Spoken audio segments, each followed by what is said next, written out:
Welcome to the NFL. Let's go! Let's go! Titans fans, are you ready for some football? Spartans! What is your profession? Welcome to Two-Tone Blue Nation. By fans, for fans. Two-Tone Blue Nation. Organizing tailgates and events. If you're all about Tennessee Titans football, this is your podcast. Here we go!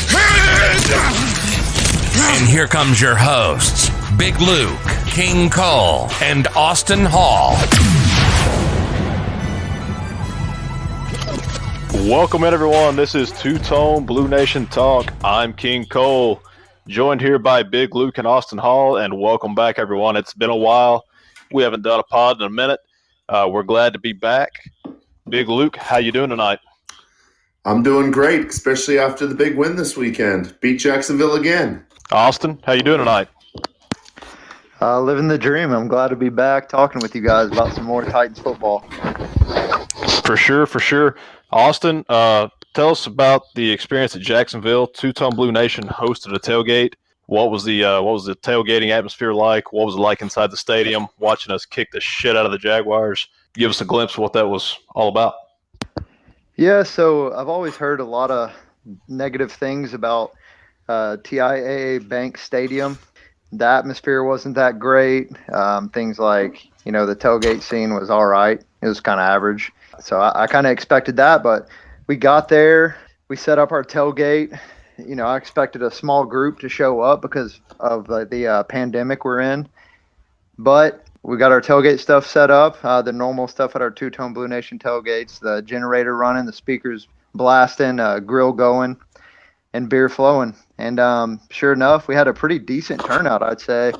I'd say between 25 and 30 people, which that's pretty good in my opinion.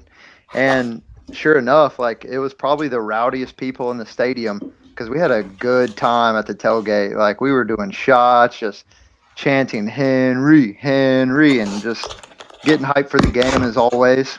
We probably drank all the beer that was in the cooler. We definitely finished a couple bottles of liquor. A bunch of people brought, moonshine and tons of Bud Light, Miller Lite. Shout out to those people. I mean, it was cool just meeting new Titans fans from all over. We had some people drive up from Texas, down from Pennsylvania, up from Miami. Shout out, Andrew Prue, who showed up from Myrtle Beach with his fiance Alexis, and of course, Hype Man and his wife Lady Hype. They showed up. They're about 10 minutes away from Jacksonville Stadium, and met some new guys, Seth and Derek. They were pretty cool too. We actually had a matching Steve McNair jersey on, so we connected with them and started drinking some beer and playing cornhole. But overall, the tailgate was amazing. We all went inside. And it was a lot nicer than I thought it was going to be. I mean, I would say there was probably 18,000, 19,000 fans allowed in this game, so 25% capacity. And I bet half or a little over half were Titans fans. So, and of course we did well that game, and all the Titans fans, you could hear them the whole time. So it was a great experience. Man, that's good to hear. I'm glad we're actually getting to do some sort of tailgating as a group. I know it's on the road. We'd rather be back in Lot R, but at least we're getting it in where we can fit in. Also, props to you for getting the stadium name right. I called it Everbank. Was it ever called Everbank, or am I just making that up? I have no clue, to be honest. I know just TIAA Bank. I'm not sure if Everbank was in Jacksonville or not. I've heard that name somewhere. It popped into my head. I'm still used to calling it Alltel Stadium from 100 years ago. But anyway, to the game portion, the game was entertaining, I'm sure, to watch. 31-10 blowout. Derrick Henry eclipses 200 yards. Guys, he's well on his way to a historic season, potentially going to get that 2,000-yard mark. How do you guys feel about that? Yeah, I actually think he has a really good shot at 2,000 yards. We all know how well Derrick Henry plays in December. Teams are beat up, they're tired, and he runs rampant this time of year. So I'm looking forward to seeing him play the next 3 games because I think he's really going to rack up the yardage. Yeah, he only has to average 156 yards a game the last 3 games to get to 2,000 yards.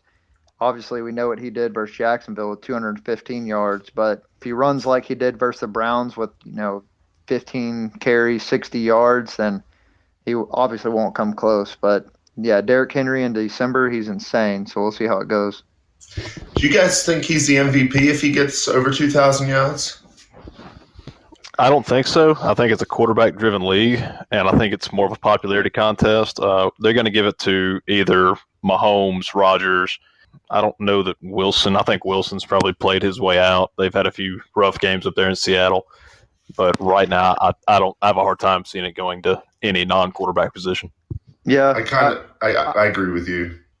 Yeah, I agree too. I think the only way he'll have a shot at it is if he actually breaks the record, because that record has stood for like 36 years or 37 years.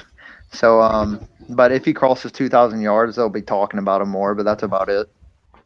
What is the actual record? Do we have that pulled up? 2,109, I think. Ooh, yeah. I mean, if he's got to average 156 a game just to eclipse 2,000, he's going to have a couple more monster games to get to that point. 2,105. Yeah, here's the thing too, guys. Chris Johnson broke the yardage record, and he didn't get it. He was a 2,500 yard back. So if he didn't get it, I surely doubt. Especially back then when it was a quarterback driven league, but they weren't getting the numbers that they're getting now. So I'd be shocked if Henry was able to win it. The only thing I could say about Chris Johnson's year and why he wasn't considered is because the Titans didn't make the playoffs that year. We finished 9-7 that year and just missed out on the playoffs. That probably played against Chris Johnson a little bit. Yeah, started 0-6 though. That is Before true. He went on his tear. It is a good thing though. He does have a great shot at it because the Lions, they're ranked 29th in the league in rush defense. The Texans we play the last game of the year, Week 17, they're ranked 31st, and the Packers, they're right in the middle. They're ranked like 10th or 11th or so. So he has a pretty good shot at it. Hypothetical question, guys, and obviously in an ideal world, we want both of these scenarios to play out. But just if you could pick one or the other, either Derrick Henry gets 2,000 yards rushing this year, or the Titans win the division. You can have one or the other. Which one do you want? Big Luke, you go ahead and go first. That's a tough one. I really want to see Derrick Henry break through 2,000 yards, but I'm going to go with the division title. I was at the game in January 2009. It was one of the worst days of my life, to tell you the truth.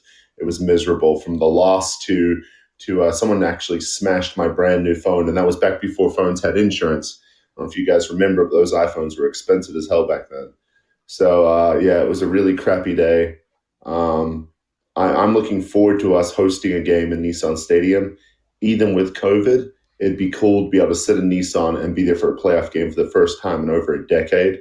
And also it'd be nice to win a division title, because I'm so over the Colts and Texans fans talking shit about how we never win the division. Austin, your thoughts? Yeah, I say, I'm gonna go the opposite of Big Luke here and say I kind of hope Derrick Henry gets that 2,000 yards. But of course, if they lock up the division, say Week 16, they beat the Packers and the Colts lose to the Steelers that week, then he's definitely not going to get to 2,000 yards. But I'm not sure both will happen. But yeah, I would rather have Derrick Henry get to 2,000 yards. I mean, if they don't win the division, obviously they don't get a home playoff game. But this year they've been so dominant on the road, and last year in the playoffs they were so dominant. Beating New England and going to Baltimore, and until the AFC Championship game. But yeah, this year they're 5-1 on the road. Their offense is incredibly better than they are at home, just numbers wise. So I wouldn't mind seeing Derrick Henry getting the 2,000 yards, and if that means they don't get the division. I'll play both sides of the coin. It's no secret I'm a diehard Alabama fan, in addition to being a Titans fan. I've always loved Derrick Henry. I want nothing but good things for Derrick Henry, and I want him to achieve all the personal accolades that he can while he can. That being said, I understand that he is a team-first guy. He's bought into the culture that J-Rob and Vrabel have laid out. I don't think he's willing to sacrifice the team's best interest in order for him to accomplish a personal record like that. But we seen it last year. Vrabel kept feeding him because he wanted him to be the single season or the rushing title leader last year there in Houston. He told him, you got one more run, and then Derrick Henry bust off that long run at the end of the game to cap it off. So I think they'll give him every opportunity to get to 2,000 if it's within reach. But again, the ultimate goal is to win the division and get into the playoffs, get a home game, and then go on another run. All right, looking ahead to next week, the Titans return back to Nissan Stadium to face the Detroit Lions. It's been a couple of years since we've played these guys. It's been since 2012 since they've come to our house, and the last time they were here made for a very memorable game. One thing that stands out to me that's comparable to this game from that game is when they came here in 2012, they played a backup quarterback, and it's very likely that they'll be doing it again this round trip to Nashville. Matthew Stafford suffered a rib cartilage injury against Green Bay. He was scrambling near the goal line, got tackled, kind of got crunched up awkwardly. Guys, I don't know what I would rather have. I don't know if I'd rather have a Matthew Stafford at less than 100% or Chase Daniel going on a full week of preparation. What are your thoughts about the Detroit Lions coming to town and their current quarterback situation? I think there's no reason we shouldn't beat them by double digits. I think our best shot would be a Chase Daniel starting because I think Matthew Stafford's a little bit underrated. He's always had bad teams and below average players surrounding him. He's fairly good in my opinion. But, they're not a scary team either way. No reason we shouldn't lay a ass whooping on them and Derrick Henry do his thing. But, I wouldn't mind Chase Daniel starting at all. Yeah, this team, aren't they known for being good on third down, their offense with Matthew Stafford? I thought I saw a stat out there that said they were one of the high-ranking teams when it comes to third down conversion, which would be really scary considering we've got one of the worst third down defenses in the league. Yeah, that's definitely problematic if that's the case. I've not heard that stat. I'm going to take your word for it, though. Look, to what Austin was saying, Matthew Stafford's definitely underrated. I've always liked the guy coming out of Georgia. He's always been a gritty guy. He's played through a lot of injuries through his career. The guy lays it all on the line. I think I'd rather have Chase Daniels because I think even a 70 or 80% Matthew Stafford has the ability to do things that most quarterbacks can't do. Guys, I'm going to read something out to you because this is incredible. Our Pro Football Focus grades right now for our offense, because I'm looking at the offense versus their defense, and the Lions' defensive line and secondary, the cornerbacks are abysmal. They've got some solid linebackers and they've got a good safety. But just looking, we don't have a single player that's not either elite or good on our entire offense, which I've never seen that before for a Titans team. Henry is a 90.9 rating, which puts him first out of 67 running backs. And Tannehill is a 90.2, which is fifth out of 39 quarterbacks. And if you know anything about Pro Football Focus, if you're in the 70s, you're generally pretty good. 80s, you're really good. And if you're in the 90s, you're elite. But Corey Davis is 89.5, and Brown is an 84.1. And it's incredible. This team is playing so well. But I'm looking at their defensive line.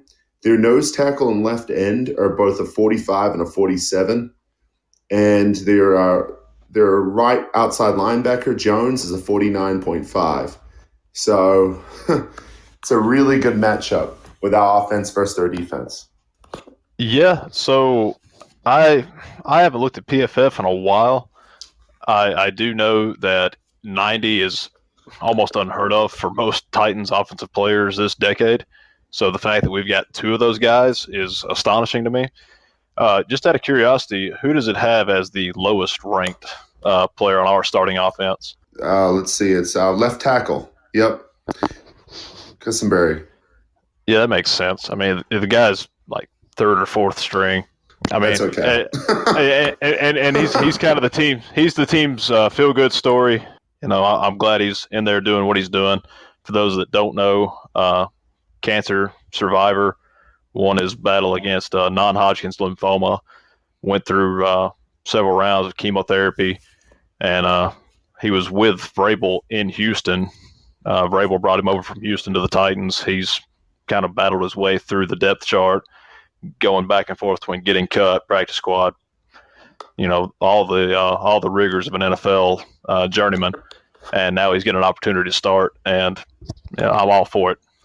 Yeah, speaking of the PFF scores for the Lions defensive line, they've actually allowed the most rushing touchdowns this year, 21 rushing touchdowns, which is pretty high, obviously, and they've allowed the fourth longest run of the year, 75 yards. And obviously, us Titans fans get pretty excited about that because Derrick Henry likes to bust through the hole and score those long touchdown runs. And, of course, they're allowing the most touchdowns on the ground this year. So, hell, get excited. I'm ready. Definitely start Derrick Henry in your fantasy leagues. If you're in the playoffs, you got Derrick Henry, you might just want to put him in your starting lineup this week. All right, guys. So how are we feeling about this game? We'll go around the table. We'll make our final score predictions for this week. Austin, I'll shoot it to you first. Give me your final score prediction, and tell me how you think the game's going to go down. Well, I'll go ahead and go with the final score. I'd say we might score the most points we have all year during this game. And I don't know. I'd say a good 49 to – we'll give them 17 because our defense, they're how our defense is this year. But, the game's going to go just how we expect it to. I think Henry's going to go over 200 again, which will set another record. And Tannehill will do his thing. He'll get pulled. Woodside will come in. It's going to be one of our best all-around games this year. Big Luke? I'm going to go 37-20. I don't trust our defense to shut down their offense because they do have a decent offense. So I'm going to go 37-20. I'm like Austin. I think Derrick Henry's going to have a huge game. He's going to go over 200 yards rushing. I think Tannehill's going to get 2 touchdowns for like 250. We're not going to have any turnovers, and we're going to pretty much play flawlessly on offense. I'm going to go the same score as last week. I'm going to go 31-10. I think we ground and pound them down. I'm with Austin. I think Derrick Henry's got a chance to go over 200 again this week. I think he takes a big step closer towards that 2,000-yard goal. And I don't think this one is really close. It may start off slow, just trying to establish the run game. But once we get momentum going, I think it's going to look a lot like last week. I want to make a quick, bold prediction. And I think it's pretty bold because we know how it's gone all year. But I think Adoree' going to play his first game this year, and I think he's going to have like a minimum snap, maybe like 15 or 20 at most. You think so? I mean, it'd be kind of awfully risky to put him in a game that you're already projected to win. You got Fulton coming back. I don't know if I like that projection, to be honest with you, buddy. I don't think we'll throw him in there versus the Packers because, we'll need him more than ever during that game. And I don't think they'll just throw him in and play a full game right away. That's why I'm thinking maybe like start him off slow or something. Get him a few like warm-up reps maybe. Yeah, because it's been almost a full year. I think he plays versus Green Bay. I think we give him a few snaps versus Green Bay, and he plays the entire Texans game, regardless if starters play or not. Yeah, that's kind of where I'm leaning at too, Lucas. The big thing for me is Week 16 is going to be the most critical week remaining in the regular season. I think we're going to get past Detroit. I think Indianapolis is going to beat Houston. week 16, when we play Green Bay and they play Pittsburgh, those are, if you look at it, that's a must-win game for us, even though it's out of conference and it really, won't matter too much as far as seeding goes.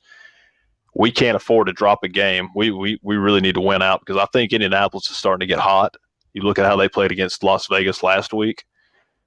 I'd really hate to throw a Dory in against Detroit, have him re-aggravate an injury. If we can give him another week of rest, there's no need to rush him into a game that we're projected to win by, X amount of points. I agree with you. Indy's a good team. Indy's an excellent team. They've got a great offensive line. They've got lots of talent on offense and defense. Their defense is actually very impressive.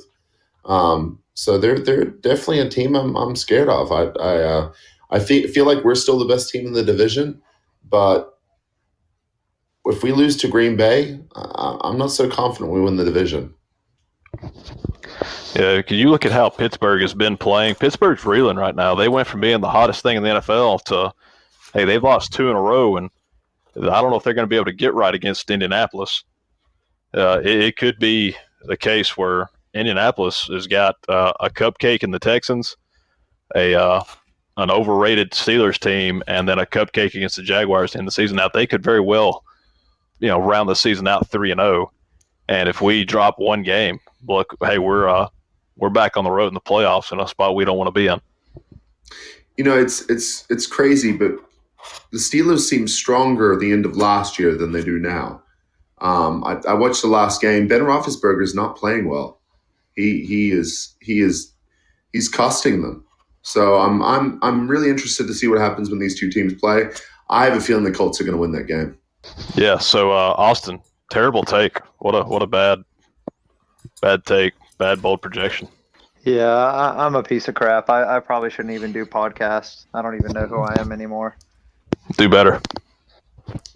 I'll do better. I'll coach better. We'll be better.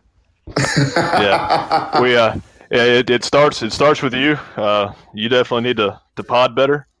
That was a Bengals Titans take. That's what that was. Oh, yeah, you're right. You're not wrong. I mean, is your last name Isaiah Wilson? Because you're kind of fucking up everything. I don't even have a comment to that. It's like the worst diss I could ever receive. It's great to be talking playoff football this time of year, guys. And it's also great the fact that we could actually win more than 9 games this season. Is 2008 the last time we won double-digit games?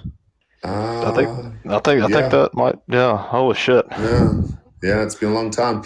We've had a lot of mediocre years, a lot of bad years.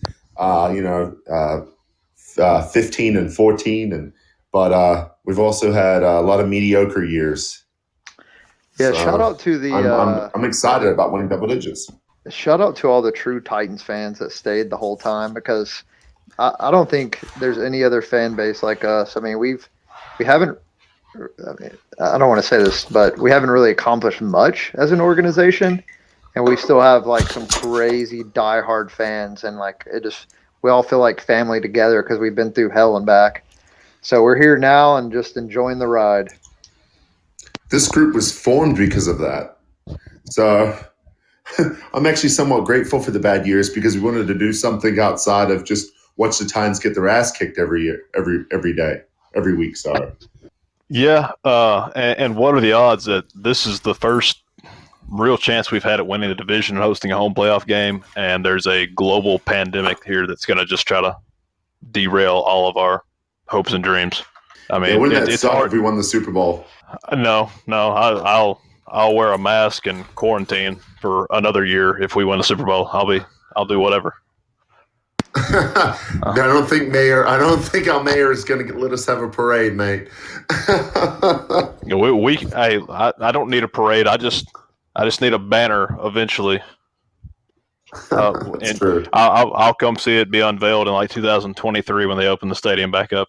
I hope not. Austin and I were already talking about next year's tailgate. Got a few plans in mind. Yeah, we'll stay hush on that though. Yeah. When we were able to get back to Lot R, we're going to tear down. We are going to tear the bridge down. It's going to be huge. huge, and I'm excited about it. Yeah, they thought Kansas City was big. Wait till this tailgate. We're going to get 2 years of frustration out on one tailgate. Oh, we'll be ready. I'm ready for it now. I could tell all the hype we were getting for the home opener that didn't happen this year. I was like, this is going to be insane. And, sure enough, we all know what happened. But so I know the next tailgate we have in Lot R, that shit's going down. We might tear the bridge down. Well, all right, guys. We've covered last week's game. We've covered next week's game. It was good talking to you guys again. To the listeners, if you're still out there, we're going to be coming back. We're going to start doing this more regularly. We apologize for the disappearance. We've all kind of been busy with our personal lives. We're all grateful to still be working and still be able to provide for our families. The podcast did kind of get put on a back burner there for a while, and we apologize. We'll do better, and we owe that to you. You've supported us and come to the tailgates, and Two-Tone Blue Nation is going to keep growing. Yeah, shout out to y'all. We kind of stopped at our most listened to podcast so far since we started this thing. So hopefully it continues that way, and we're back. We're going to do it. We're about to be number one in Spain again. Let's go. Let's go to Spain. Spain. All right, we're coming for you, Spain. Number one NFL podcast in Spain. I want that top spot again. For the Spaniards. Numero uno. There's probably some sort of other show or something over there called Two-Tone Blue Nation. They just keep getting confused. For the El Niños. This is not about soccer. But if you'll keep listening, we'll throw in a 5-minute segment in Spanish. Maybe in Kiwi. Not enough people speak Kiwi, mate. Well, we just know that market hasn't been cornered yet. Give us a few Coronas before. We'll figure it out. All right. Well, that's going to do it for this episode. Guys, it's good talking to you again. And until next time, tighten up. Tighten up. Tighten up. Because we all know I can't drink. Vrabel's nutsack. We got to go. Here it comes. Football. But you've been listening to Two-Tone Blue Nation. If it's Tennessee Titans football, it's here. It's here. We hope you enjoyed the show, and we'll be back soon. But until then, find us on Twitter at Two-Tone Blue Nat 1. Find Big Luke at Two-Tone Big Luke and King Cole at Two-Tone Blue Cole. Find us on Instagram at Two-Tone Blue Nation. Till next time, Titans Nation. Spartans! What is your profession?